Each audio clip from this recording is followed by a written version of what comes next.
Ladies and gentlemen of the interwebs, we are here for the Beacon TVL Show. It's your host, Chris. Here on panel today, we have Susan from Women's Wealthy Ways. How are you, Susan? One of our mastermind members. And, if I may add, the first woman we've had on panel. Excellent news. Yes. Excited to have you here. Moving from the chat box here on to panel. How are you today, Susan? Thanks, Chris. I'm doing great. It's been a good week. Had a great time on the weekend, so all good.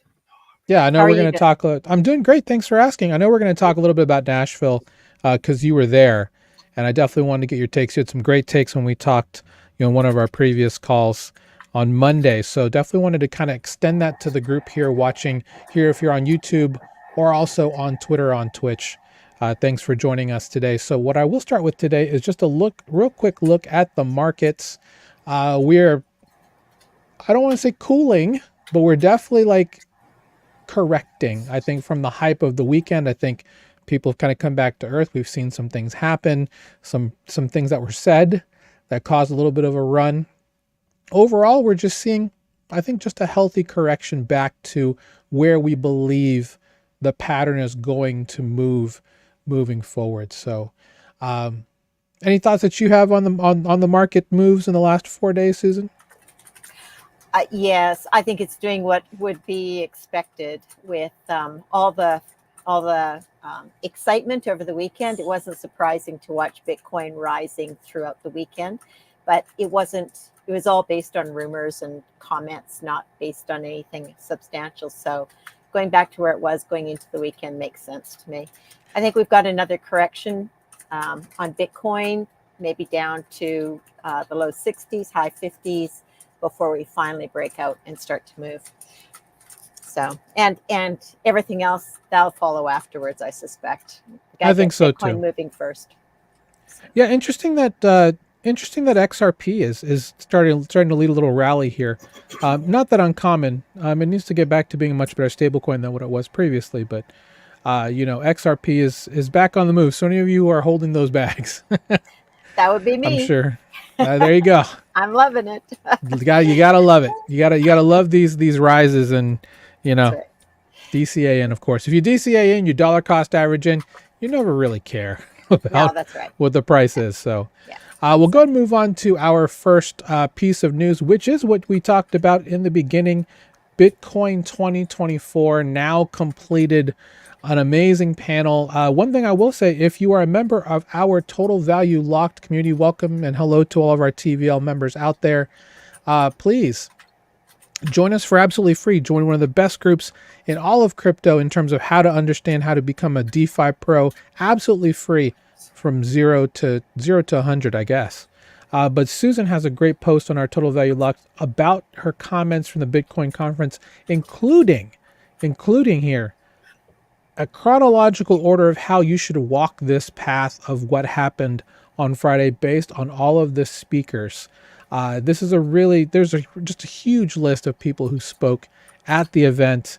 A really good, I still have to watch the bottom four, but a really good mix of people who spoke. A lot of things were said that honestly, I would say a little bit of a stark contrast to what former President Trump said on his we'll call it his campaign speech on Saturday. But definitely, if you're looking to find out more about what happened during the conference, since you couldn't be there if you weren't in Nashville, please watch these live streams. It'll at least give you a little bit of the ethos, a little bit of what people were thinking as they were on the floor. So again, thanks to you, Susan, for putting this here on TVL.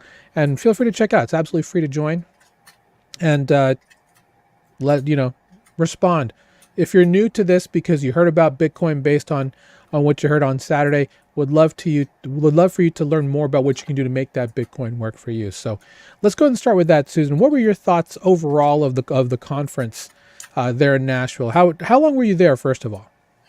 I came in on Friday. So okay. The conference actually started on Thursday with Industry Day and VIPs.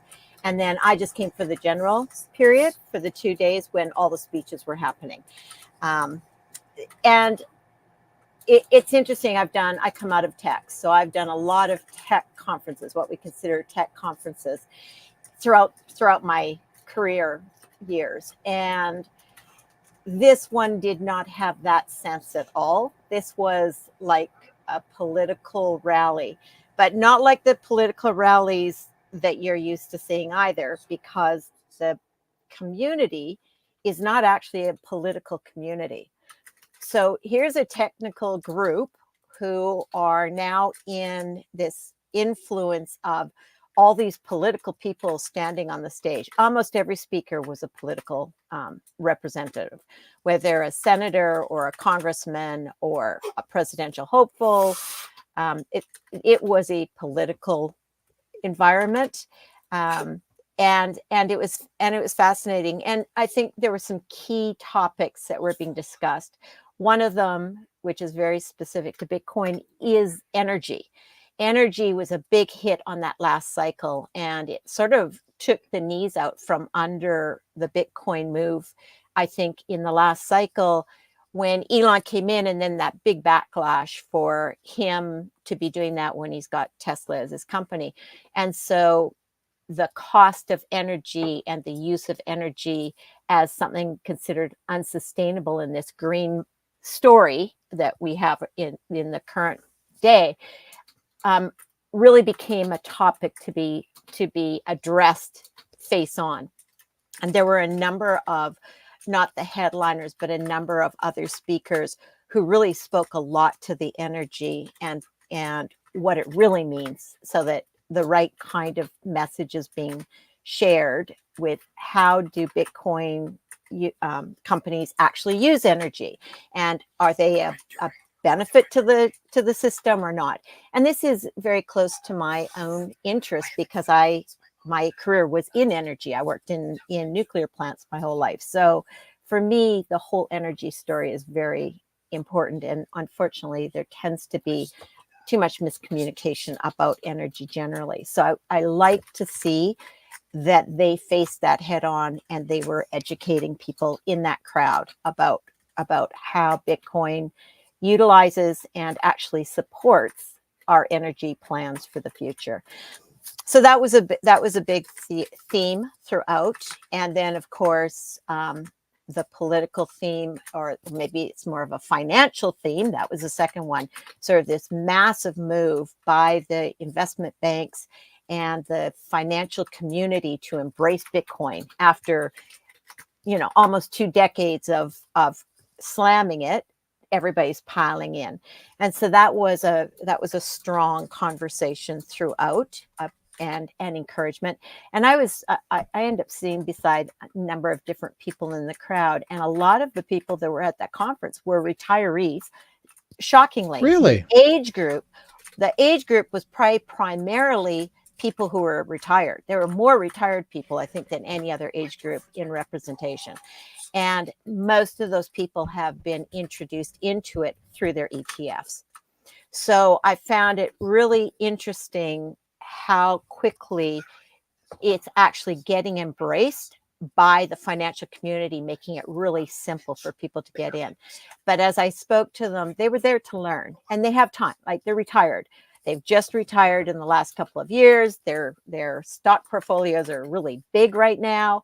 And so they're doing things like this to, it's an experience. Go to Nashville, do Nashville, and then go to the Bitcoin conference and learn something about that as well. So it was really interesting to see that.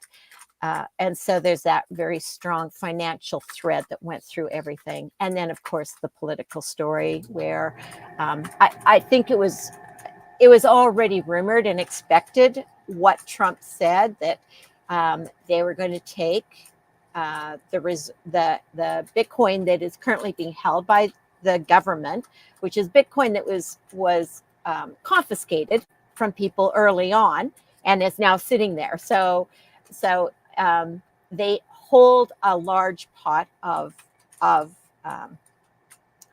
Bitcoin, and they could do like the Germans in Saxony did and just sell it all off.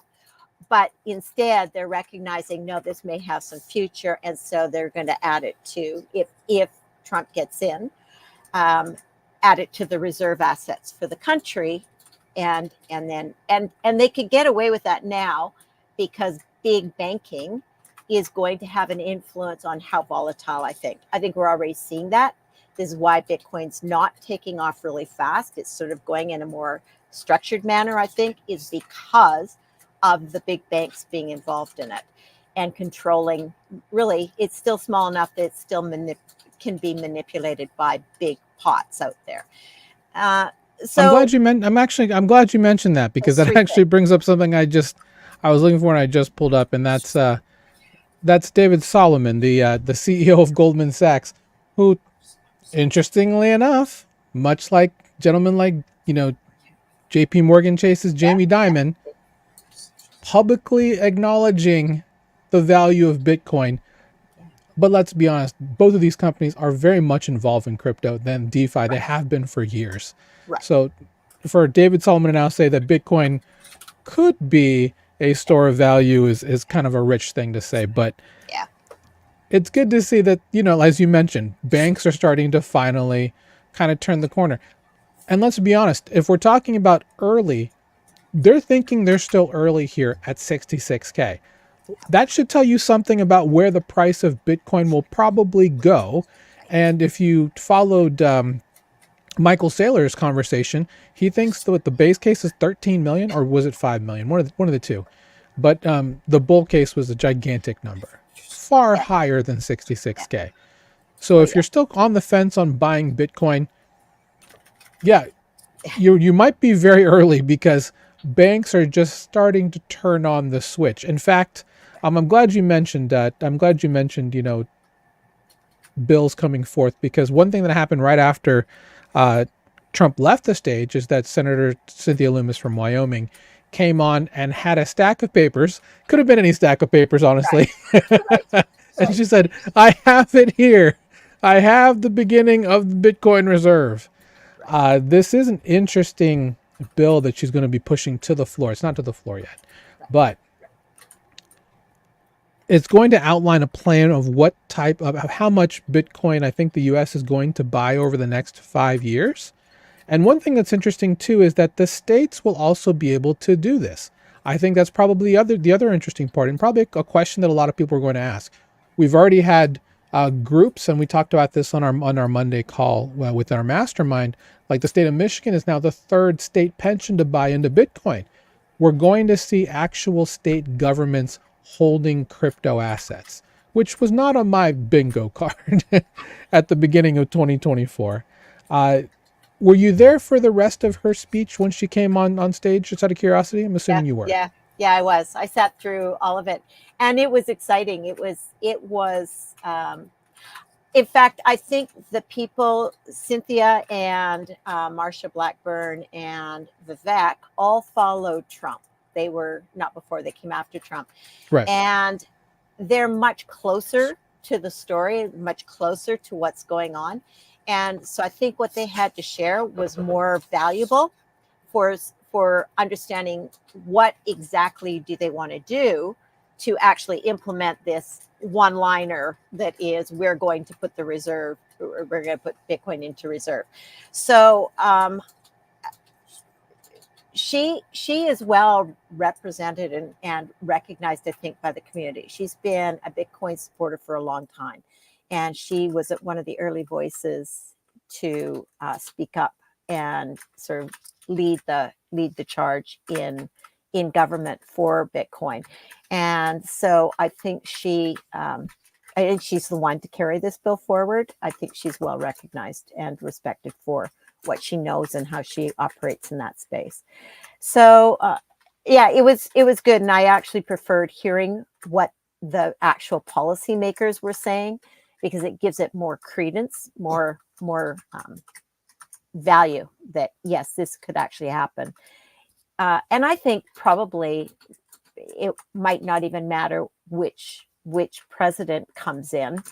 I think that the House itself and the Senate have enough strength that they're going to carry this either way, because with money going in through the banks, it's almost a foregone conclusion.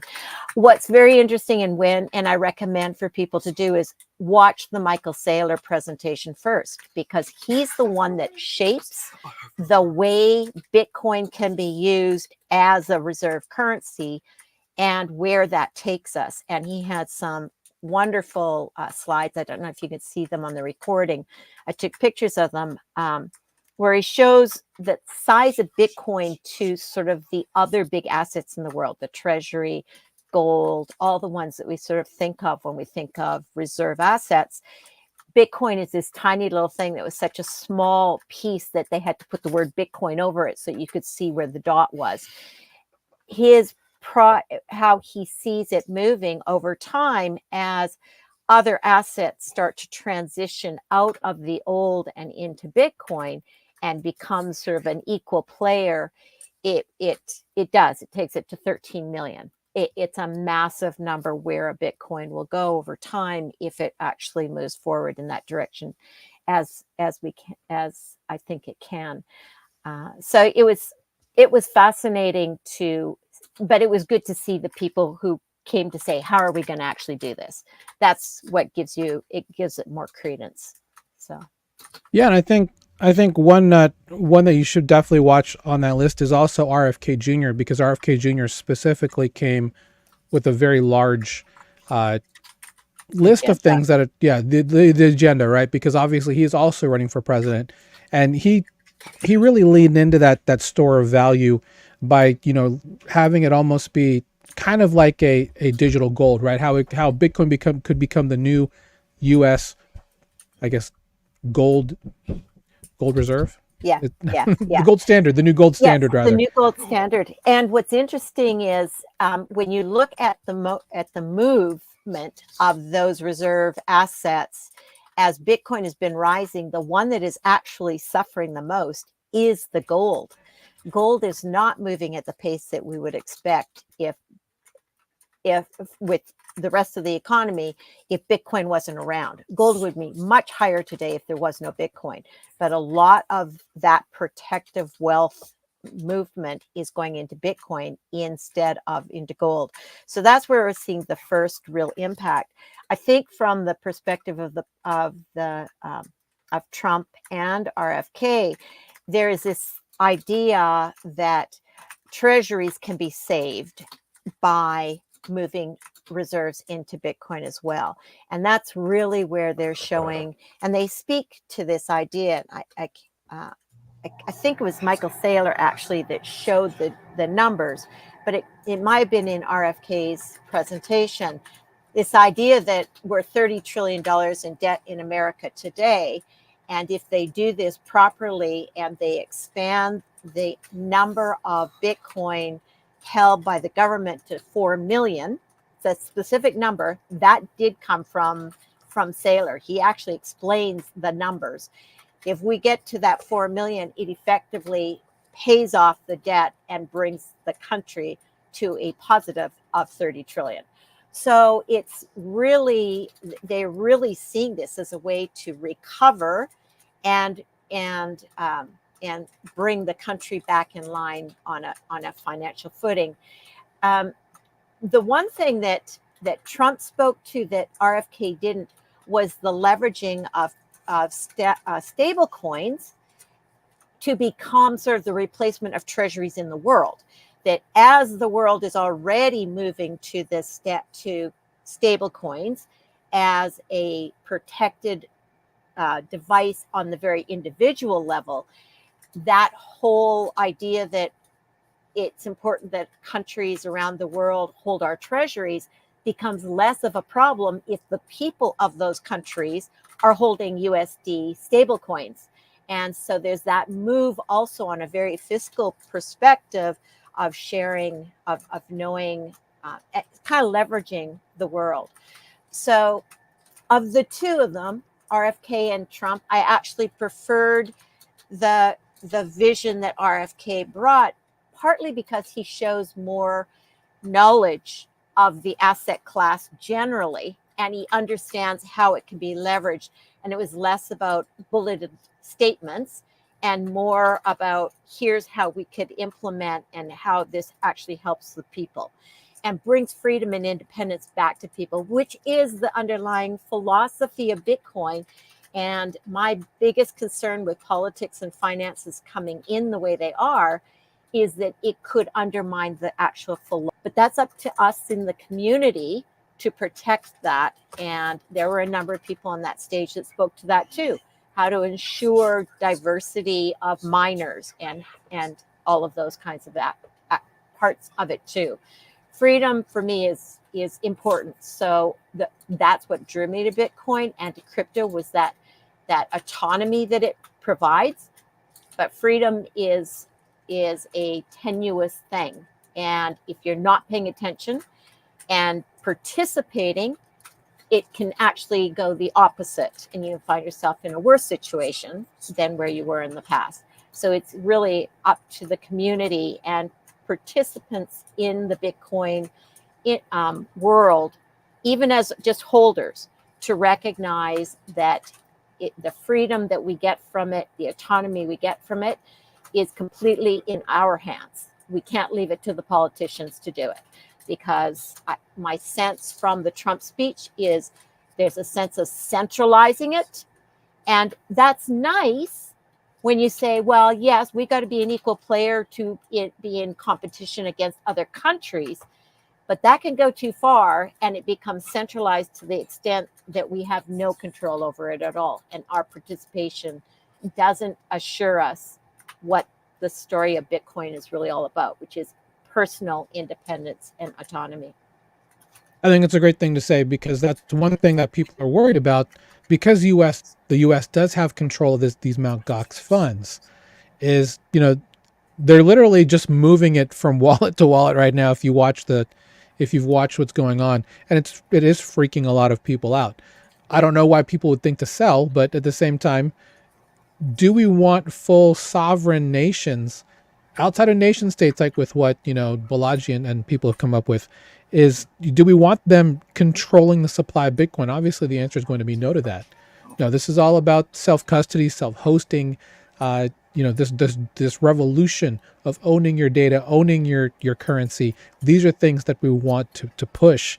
And, making it a political agenda, I think is probably good for bringing awareness, but certainly not where we want to be. We want this in the hands of the people. And we'll talk a little bit about this too with regards to something else that's coming up soon. But one thing I did want to bring up, and thank you, of course, for your insight for that. I think it's great. I think everybody should definitely check out, what happened to Bitcoin 2024. Check out TVL, see Susan's post, and learn more about what's going on there. You mentioned about, Cynthia Luumis being a big supporter of Bitcoin and crypto in her tenure on the Hill, and that's absolutely correct. The University of Wyoming is going to be the first to launch a Bitcoin Research Institute to produce high-quality publications. Now, the only reason why this is probably more important and why we're talking about it today is that there's going to be a lot more people coming into this space off the back of what happened in Nashville because they're curious about crypto. Now they're talking about crypto. It's given them a little bit more of a legitimate voice. Academia coming in, producing this type of stuff also will lend credence, and it's going to be up to us, us as educators, us as a community, to reach out to others and show people what they can do with their Bitcoin moving forward, understanding what it means to have self-custody, which is something that President Trump talked about defending on his campaign speech. So I think it's interesting to see this happen. I'd like to see more about what happens from the University of Wyoming. It's going to be a little state that could, I suppose. Yeah. There's more people in my city than there are in the entire state of Wyoming. There's a ton of stuff going on in Wyoming right now. So Bill Gates is backing a nuclear plant going into Wyoming. And so I went looking because I thought, I love building nuclear plants. That was my career, and to go do another one would be a great project. So I went and looked into it. I even applied for a role on that team. Wow. But one of the things I went to research is why Wyoming? Like, there's no people in Wyoming, which means no houses. So what is a big nuclear plant doing? Well, it's a new technology. It's not a small modular one. It's a larger one, but new technology. And what's it feeding? And it took me just a short time to realize it's Bill Gates. It's going to be fueling AI storage, my guess. And all of these new technologies that need great big old warehouses full of computers. So I can see Wyoming turning into this place where large language model technology is out there in the middle of the range, and alongside I can see Bitcoin miners being sitting out there as well, and generating and using this baseload electricity being created by this nuclear plant in the middle of nowhere. So anybody interested in finding jobs in nuclear and new technologies, it looks like Wyoming is the place to head to these days. So it's quite a turn. And I wonder how many other states are like that, where there's great opportunities for the state to just step out of its old life and take on a new one, because it has big open spaces that are not being used in as growth, as farming. What do you think, Andrew? Are you big on Wyoming? I would be if I was running a DAO, but yeah, they keep doing cool stuff. It's cool to see. Yeah. Let's go ahead and move on to the DAO thing, because I did want to talk about that while we were here. And DAO, for anybody who's not aware of what they're called, it's a decentralized autonomous organization. It's what we consider governing bodies in the decentralized space. This is an interesting situation that Compound Finance is specifically in, mainly due to a governance vote, and why it's important for you as an investor, if you are in a protocol like Compound, like Aave, like any of these large DAOs with large whales. It can be difficult for you to think that your voice counts, but every vote counts if you speak up, specifically in this situation. So one thing that's interesting about Compound, very old protocol, they've been in the space forever. Their DAO is full of a lot of big strategic whales, a lot of big strategic protocols that have been there. You enter what we call a plutocracy, I think, because it's all about who owns the most governance tokens, right?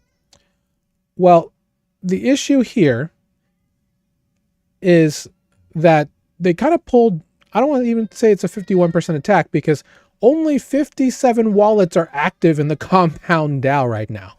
57. And so what happened was they came up with just to help improve things, came up with 3 proposals to try and use some funds for an initiative, right? The first 2 failed. They were called out by certain people. So they came back with another one, which eventually came up to about 24 million in comp tokens, which Humpy, that's the name of the whale here, and a couple of his coalition came through and then passed. After the first 2, which was really just 5% of the treasury, come back with an extra 499,000 tokens, and they pass it. So now you're in a situation where they call this, quote unquote, a governance attack. You're like, well, now a whale has come in and has caused an issue. How do you deal with this? Yeah, so this is where governance in this space can be very interesting. So my point here is if you're going to be in a DAO, if you're going to be active in a protocol, yes, in the old days, if you held the governance token, normally that was the most valuable token to hold in a protocol. But with that comes a bit of responsibility, because if you're in a DAO as part of this organization, the protocol should be, relenting to whatever the decisions is. Anything that happens has to be put to a vote by the DAO. Arbitrum almost got into a lot of hot water because they did not quite consult their DAO on one of the first moves ever after the ARB airdrop, which almost kind of sunk a lot of things. But we've come a long way since then. But be careful how you vote. Be active. The fact there's only 57 active wallets in the Compound DAO voting here, and again, this is based on what I've read. There might be just people who just abstained or just talked and didn't vote. Either way, vote. There's a reason why protocols give you incentives and whatnot for voting in DAOs, because you should take an active role in the governance of a protocol if you are part of their DAO. If not, don't own the governance token, right? Andrew, I just want to get your thoughts on this before we move on. Oh my gosh, Chris. I feel like you just said a bunch of stuff. You're trying to set me off. I know.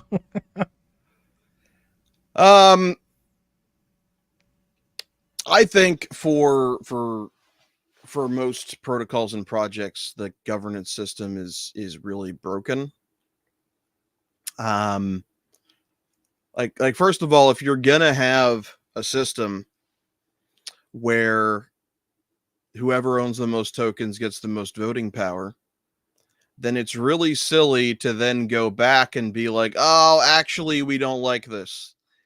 Like, it's like if you sold shares in the company and you sold 25% of the shares in the company and those shares are voting, you already sold them. Like, if you didn't want to do that, you should have set the price higher or kept more shares in reserve. Second, these systems do not reward LPs. They actually punish LPs. If you're LPing your tokens instead of holding your tokens, you typically can't vote. And that's on top of the fact that frankly, with a lot of these projects, the whole DAO structure is a sham. They do not actually want to decentralize control over their protocol.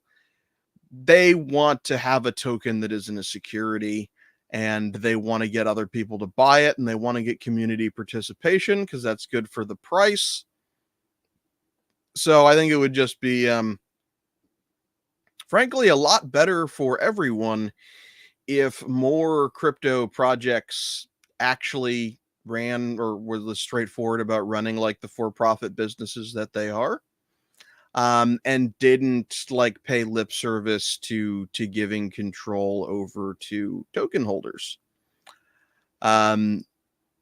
There's actually there's a few really cool DAOs that are actually operating as like democratic systems.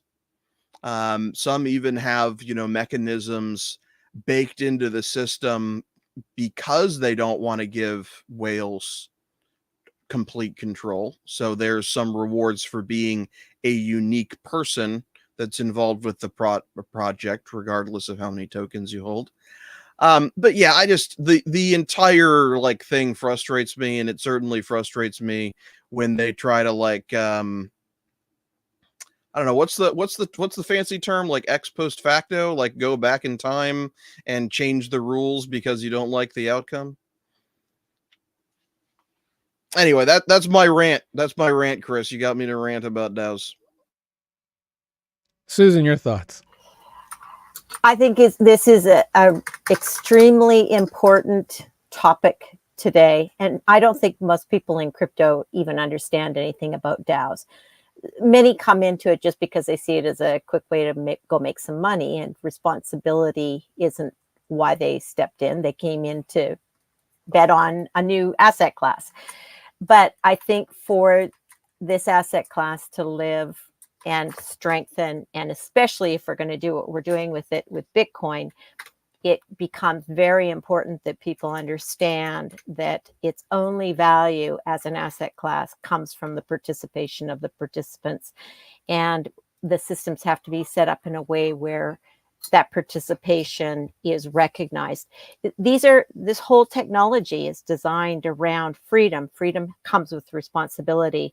And before you come in, you should recognize you have a responsibility if you're going to hold assets. there's probably too many old things that come out of the old world where we see it as owning shares in a company, and yeah, we're told to vote every time they send something out, but the people, whatever the company wants to put through is what goes through, and most people don't bother reading the prospectus, and even if they did, they don't understand it. And that's why companies do what they do, good or bad, for the investors.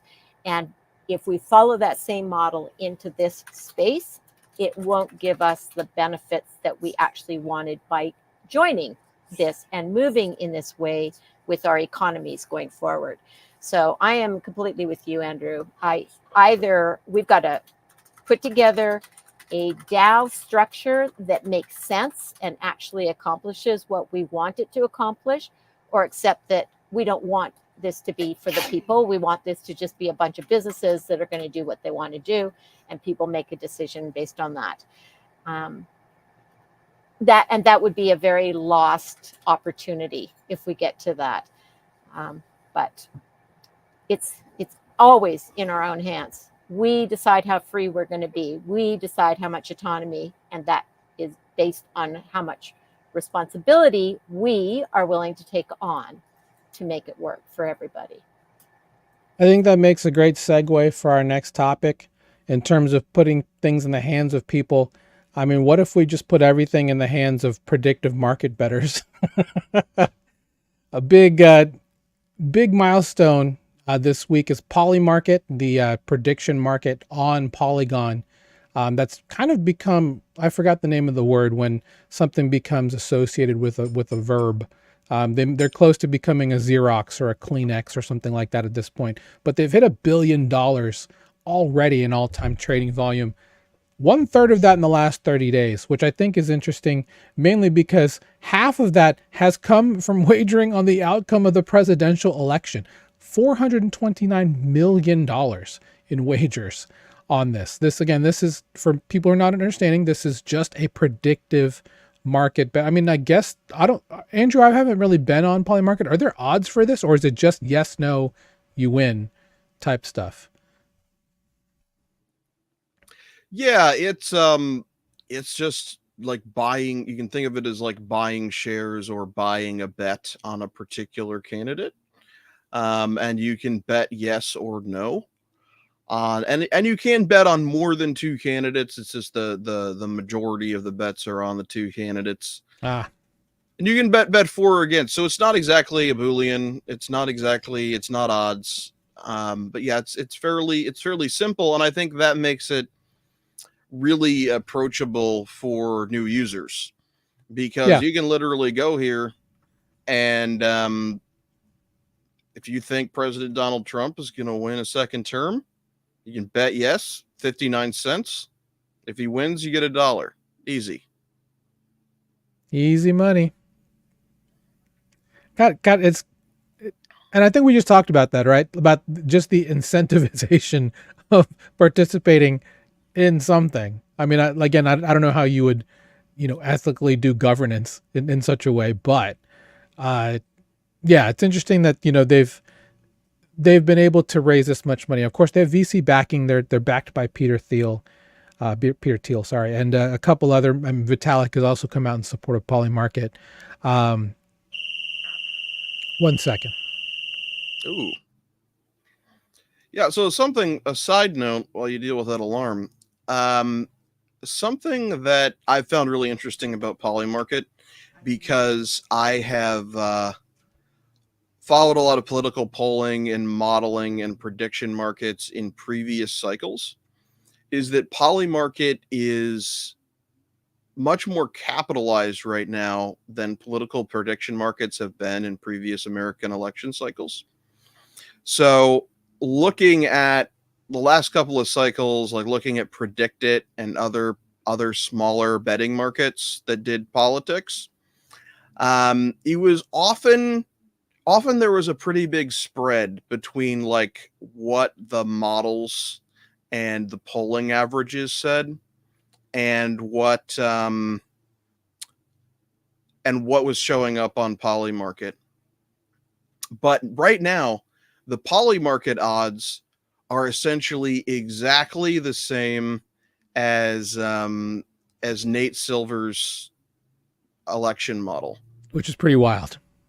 So I think this is just like people are looking at the models, right? People are looking at the models. These are like smarter, better capitalized actors, and they're betting more in line with what the data actually shows. And that just makes sense, right? That makes sense. Like more market inefficiencies are the market inefficiencies of this betting market are less than on smaller betting markets because there are more actors. So I think that's an interesting side note. And one thing to note, most of the people who are on Polymarket, most likely not U.S. residents. Let's be honest. They have onboarding. Of course, it's Polygon, so it's a DeFi layer 2 side chain. They did partner with MoonPay over the last 30 days to really help onboarding to be an easier process using debit and credit cards now. But clearly it's kind of caught on for them to raise $1 billion in trading volume all time. And, a third of that in the last 30 days. So it's $300 million that people are coming in for predictive betting or just wagering on events like this. Of course, they have multiple other things besides the U.S. election. We've talked about some of them offline that were pretty entertaining, but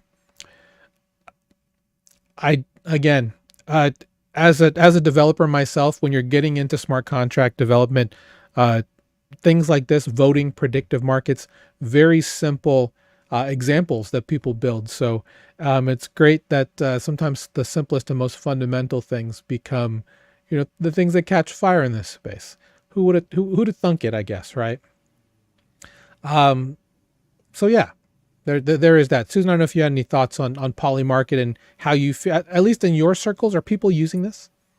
No, this is the first time I've heard of it, but I think it's a strong move for the future. When I first saw internets come out, I thought, why do we even do voting anymore? Like everything that we believe can be put out there on the internet now as a question. All we need to do is make sure people only get one chance at answering it, or they can hold only one position at a time. But we have the technology, we've had it for 20 years to be able to do this and actually engage the population in the decision making that goes on. I shouldn't need a representative in government anymore. I can represent myself. And Ooh, I like that. I think this is a move that we're going towards, and these are the kinds of tools that are going to make that possible as we strengthen our identity on computers, on in the digital world, and put safety and security around our identities. But I think we really are to that point. And I think if people felt that their voice actually was heard, it wasn't sort of heard through the voice of another person who's supposed to be representing them, and they can actually say, this is what I believe, I think they would become more active. And so I think these tools are going to slowly bring us further and further towards that future. The most important thing always, and we always have to go back to this though, is that we want people to be educated on the decisions that they make. And there's a lot of responsibility. It takes a lot of time to know about everything. But you don't have to vote on everything either. If this is not a cause that you care about, then you don't have to know everything about. Vote on the things that you know about, and let those people decide for everybody, not through somebody else. So I love this technology. I think it's just our next step towards independent decision making and governance across the board. So I'm a decentralist. I am too. I'm unfortunately going to swing the pendulum the other way with this next article. One that, full disclosure, I'm in. So, it's hard. I have to talk about it. Hamster Kombat, Telegram, the open network Onchain. There's a huge rise in these mini game apps, quote unquote, the tap to earn meta. Hamster Kombat has surpassed 300 million users, which means they probably also have at least 200 million subscribers on YouTube through this, and what can easily be called a masterclass in decentralized app marketing. They're teasing the largest airdrop in crypto history, which has a pretty tall order considering at the top of that is both Uniswap, ApeCoin, and DYDX. But here's the interesting part about them. They have no VC backing. They have no early investors. It was really just an idea to get people tapping and building up their small rodent to all kinds of different outfits and whatnot. But they've got 300 million users. How many of those are actual wallets of people? Hard to say. But they've only been out since March. And for them to get this many out here, they're teasing a huge airdrop. You know, I'm in the game. I've been looking at it. You know, I honestly, when you're in airdrops, and you know, this is something that you, Andrew, have talked about quite a bit. A lot of them aren't worth it because you're really in a PvP or player versus player arena when it comes to trying to mine coins for rather points even for receiving some sort of airdrop. We don't know what the criteria are going to be, but what we do know is that 60% of the airdrop volume is going to be given to the players. The rest is going to be given to initiatives, treasury, liquidity team, that type of stuff. So I don't know, Andrew. I mean, obviously we talk about nothing burgers all the time when it comes to airdrops. I mean, what's it like? What do you think your chances are of getting something decent when you're going up against 300 million other players? I mean, they don't have any VC backing, so how much money do they have? That's a great question.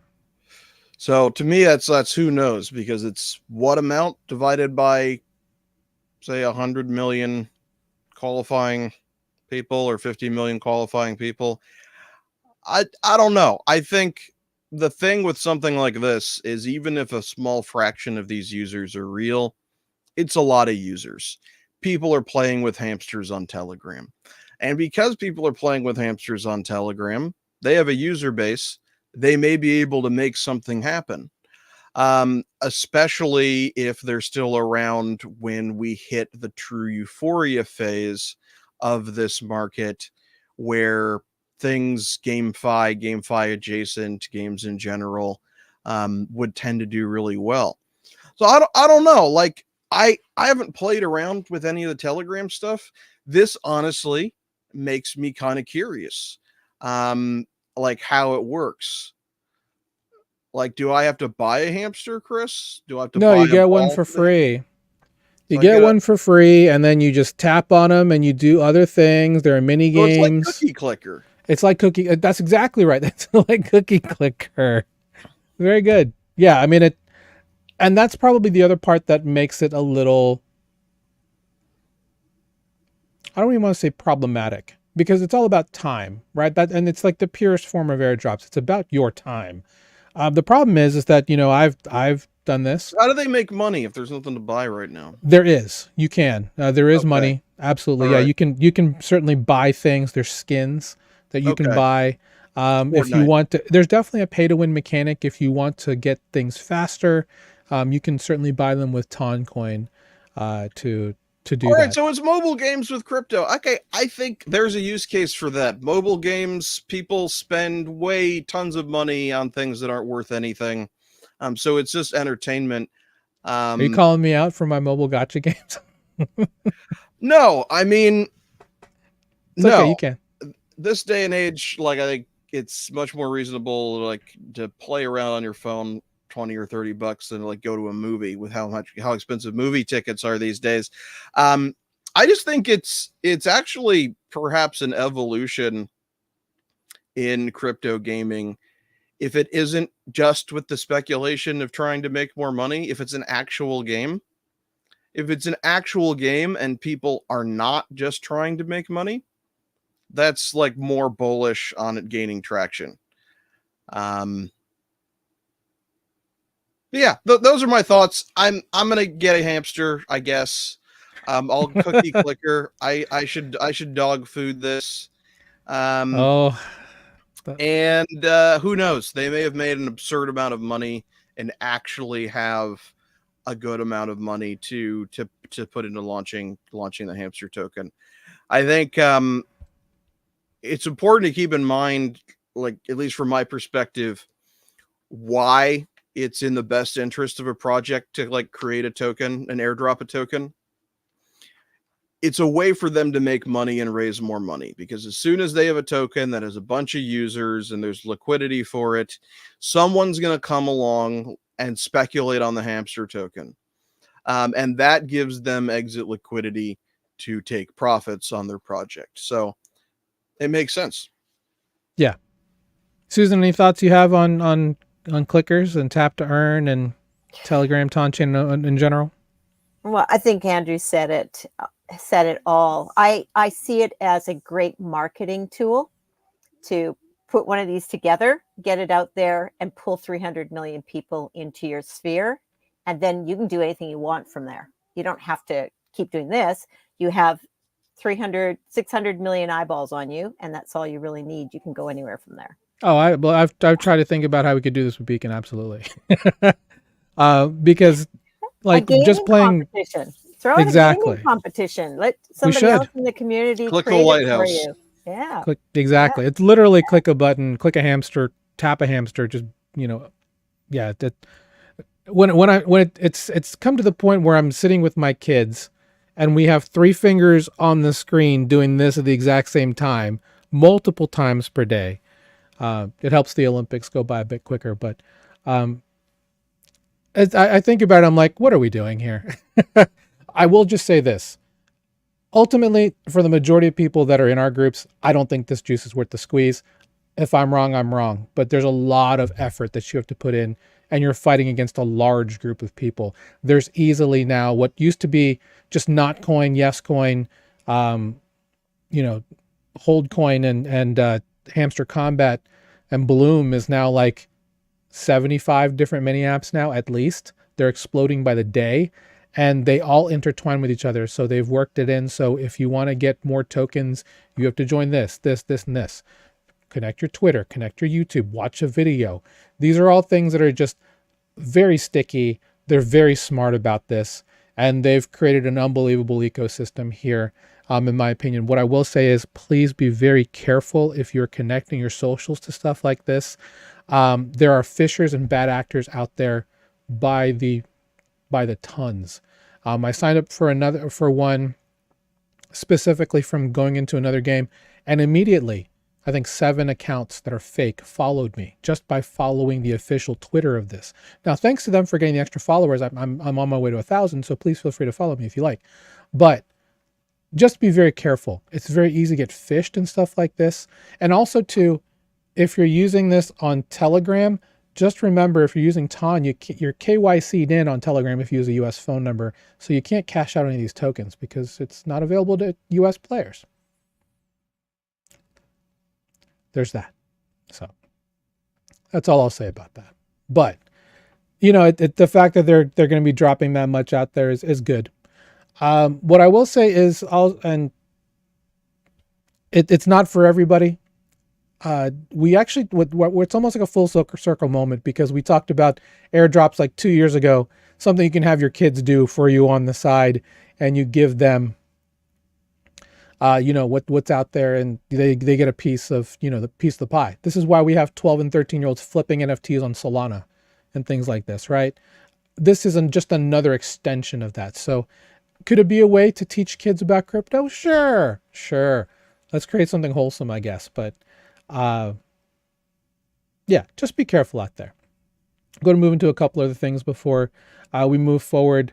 State of California, speaking of DeFi, Avalanche, 42 million card titles are now being digitized and put on the Avalanche blockchain. I'm guessing this is going into a subnet. I don't think they're actually holding this on AVAX C chain, but wow. I don't think you're going to tokenize that, but still. State of California DMV is already putting licenses. They're digitizing them and putting them on the Tezos blockchain to help with blockchain tech. Cars are a big problem in the state of California. I don't know if you've ever been to California and tried to drive around major cities. Don't do it. it's a problem, right? So being able to find efficiencies, I think this is good. This is a nice use of blockchain tech. Shocked that they're getting it on Avalanche as opposed to some controlled network. That's why it's probably on a subnet, in my opinion, where they can control this, keep it very compartmentalized and out of the prying hands of bad actors. But yeah, thought it was cool to see Avalanche get into the news based off of that. The other thing I'll talk about, the title of this episode is actually, besides the Bitcoin stuff, is Better Call Saul. Saul has been ripping its face off. According to something that happened, I think yesterday, the SEC is withdrawn a lawsuit that would implicate Saul, Ada, Matic, and a couple others as being securities. Caused a lot of comments on this. I don't think that's a given that they're gonna keep this stance. XRP is not named here, by the way. So interesting that they're continuing to moon off this news. But yeah, Sol has been ripping its face off, thanks to a lot of bullish things. A lot of, the Sol ETF is one of them, of course. Something like this will lay out more runway for that. There are rumblings that BlackRock might now come out with a Sol ETF, besides 21 shares in VanEck. I don't know, man. It's I think this is what winning feels like. They're just throwing there you go on some stuff. That's great. This is what winning feels like. So well, there you go. And I think there is a shift in Washington about crypto generally, and Gensler, both presidential hopefuls stood up and said he gets fired. So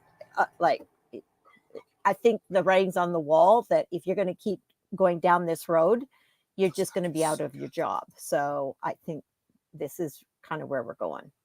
Yeah.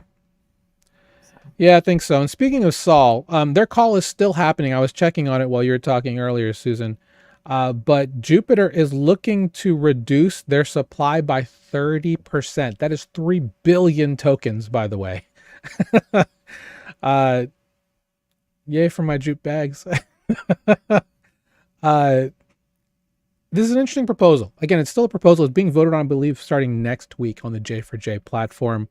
Their Jupiter planetary call runs in conjunction with this call. Thanks, Jupiter. But yeah, I mean, this is interesting news. So their lead leader, his name is Meow. Really, really fun personality. I believe so. The main concern for him is that he feels that the FTV of Jupe is just overall pretty bad based on supply. They're going to have to shore things up to make Jupe a leading candidate for not only DEX aggregation, but just overall, I think, protocol presence in the greater Solana ecosystem.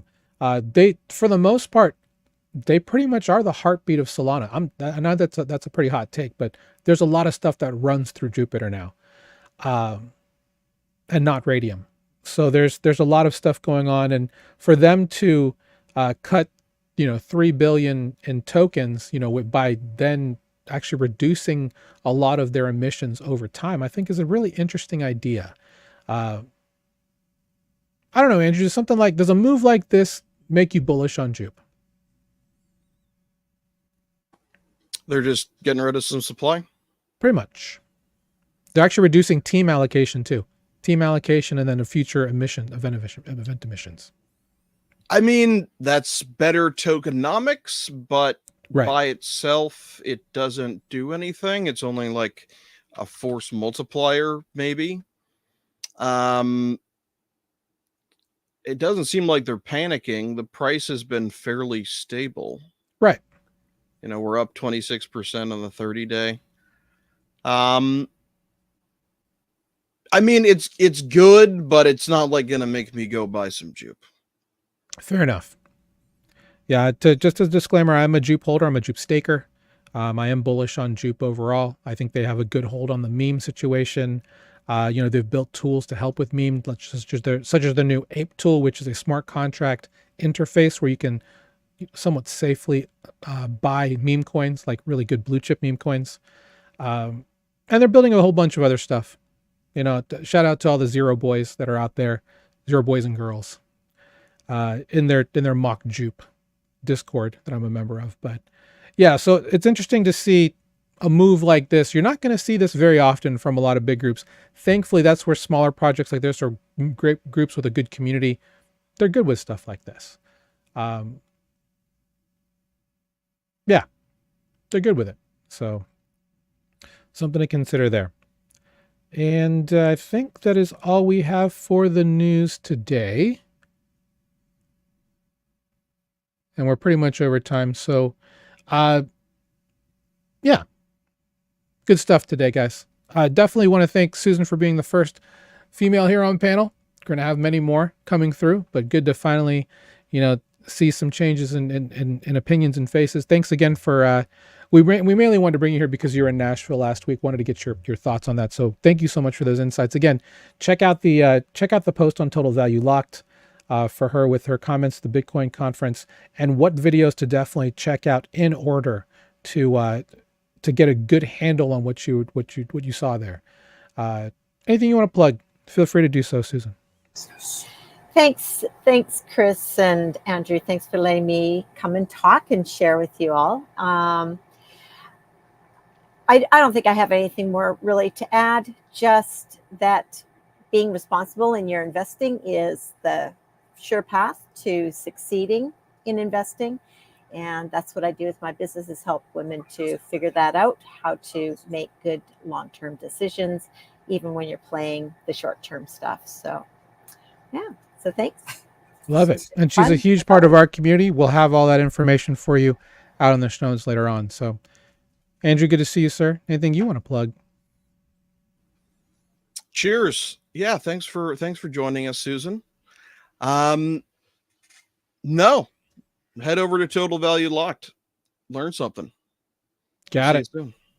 See you guys later. Have a great Wednesday. Apparently, I totally buried the lead. Pretty important Fed meeting today in about now.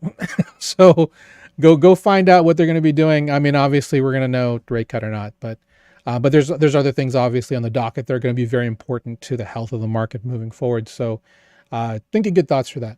So with that said, thanks for joining us today. We'll see you again here next time, same time, 1 p.m. Eastern time, with another great panel here on Total Value Locked from Beacon DeFi. We'll see you guys later. 07, Beacon's up, banks down. Take care, guys.